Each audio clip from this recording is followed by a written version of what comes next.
Ja, welkom bij de 5e aflevering van Steldigend Veuren. Het televisieprogramma van TV Limburg waar op de minder bekende carnavalsleedjes ook een podium kregen. En vandaag hebben we 3 toppers. Rowena uit Valkenburg. Hoi. Hi, Rowena. Moest me toch eens even vertellen. Hè? Zo'n jong meidje, wie sticht hè? En dan volop in dat carnaval aan de gang. Hè? Ja, tuurlijk. Wie komt dat?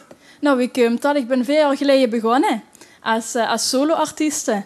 Dat begon erbij dat ik op de begrafenis van mijn overgrootoma een liedje heb gezongen. En dat was een liedje van Guus Smeets. En ik heb gewerkt dat Guus Smeets in de kerk heeft gezeten en morgen. En ik wou eigenlijk altijd al beginnen voor mezelf. En toen heb ik besloten om Guus te mailen. En zo is dat wel. Ik beginnen te rollen. Zo is dat beginnen te rollen. Maar hoe zit het nog op school? Klopt. En we mogen het eigenlijk niet zeggen, maar dit wordt overdag opgenomen. Hè? Ja, eigenlijk niet. Even niet gezag. Wat voor school zit ze eigenlijk? Ik doe een grafische vormgeving in Sittard. En daar hebben ze ook een eigen bureautje later in gedachten? Of wat moet je me voorstellen? Ja, die kan ze er eigenlijk alle kanten mee op. Kan ze op zichzelf beginnen, kan ze bij een bedrijf beginnen. Ja, dat is maar net wat ze zelf wil eigenlijk. Ja, maar dat begrijp ik dat zich dat zingen een beetje als hobby wil doen. Daar wil ze geen Klopt. professionele taak van maken? Nee, ik wil wel proberen dat waar ik voor studeer, om dat als baan te hebben. En daarbij als hobby om te zingen. Dat is een goed teken. Dat is een goed teken. Ik heb er alleen maar bewondering voor hebben. Hè. Zeg, en dat liedjes maken, dat is natuurlijk een aparte hobby. Ja, deed je dat zelf of leer ze dat doen? Dat is nee, dat ik doen. Ja, door mijn mam, Lianne van der Velde, die schreef teksten. Daarbij ook natuurlijk Guus Smeets, wat die teksten voor me schreef.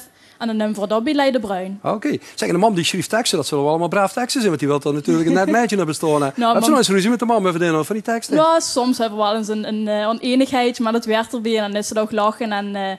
Het wordt het slaande gevechten, hoor. Dat is al een goed teken daar. Zeg, maar de zingt ook het hele jaar door. Dat is niet specifiek voor de carnaval beschäftigd. Nee. Ik heb een heel uitgebreid repertoire van Nederlands, Engels, Duits dan weer niet. Wel Hollands en zo, dus van alles gaat. Ja. Hey, en dan wordt het carnaval. Nog eens natuurlijk zingen. Maar wie viert zichzelf de carnaval? Best een eigen carnavalist? Of zeg ik stond liever op de bühne? Ja, ik vind het leuker om op de bühne te staan, noem het carnaval. Ik ben geen echte carnavalist, maar zo die optredens, dat vind ik heel chic, ja. Ja. Want dan hebben ze een liedje, het titel alleen al, dat heeft veel Vandaag gewoon verknallen. Vandaag gewoon verknallen, hè? Ja. Wie komt ze daar bij? Wie heeft ze dat... Ja, dat heeft mijn mam geschreven. Zuster, dat dacht ik al. Vandaag gewoon verknallen? Ja, vandaag gewoon verknallen. En het gewoon verhoogd, toch? Rowena, we houden de lui niet langer in spanning. We gaan luisteren. Is goed. Nou, Rowena, uit Valkenburg met Vandaag gewoon weer knallen.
Geweldig optreden van Rowena uit Valkenburg.